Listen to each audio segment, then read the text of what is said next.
Është jashtë Gramoz Ruçi, do të ketë një komunikim në këtë momente. Gati, zoti Ruçi. Zoti Ruçi, si do ta kujtoni Fatos Nanon?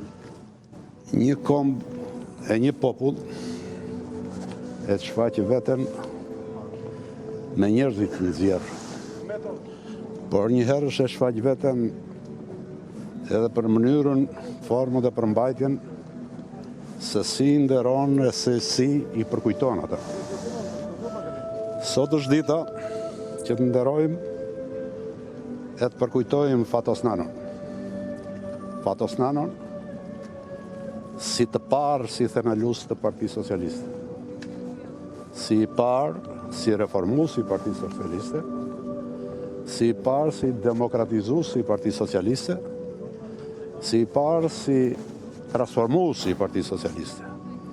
Fatos Nanon si lider i Partisë Socialiste në 14 vjetë, kur nuk ka për të ndodhur më që në harkun e 14 vete, 4 vjetë t'i kalosh në izolim dhe 8 vjetë t'a mbaq forcën politike në pushtet, pikërisht në dekadën e parë të themelimit dhe transformimit të kësaj force politike si asnjë forcë tjetër politike si motra në vendet e Evropës lindore. Do të mbahet mend si i pari që në zgjedhjet e para dhe të fundit që humbi, dha dorëheqje të parevokueshme duke i lënë të lirë forcën politike dhe gjeneratën e re për të marrë drejtimin e kësaj force politike. Do të mbahet mend si i pari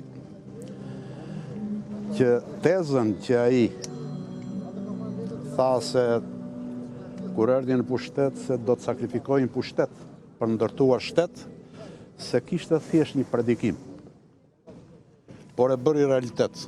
E bëri realitet kur ishte vetë në pushtet, duke hapur rrugën 2 djemëve të ri të PS-s për të bërë kryeministër dhe për të lënë karrikën e kryeministrit, 30 vjeç, dhe se Fatos Nanon do të ngelet një qytetar ekselent,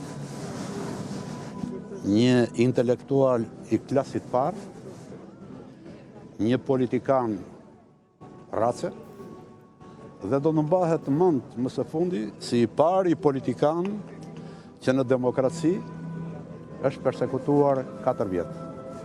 I paruar kujtimi i vllait tim dhe i kryetarit tim njëherë Fatos Nanon, u prefti qet ai se sot e kanë nderuar, e kanë respektuar, e kanë përkujtuar përfaqësues nga gjithë territori i Shqipërisë, por jo vetëm, nga të gjithë bashkëkombësit tanë dhe jashtë territorit të Shqipërisë. I paruar kujtimit.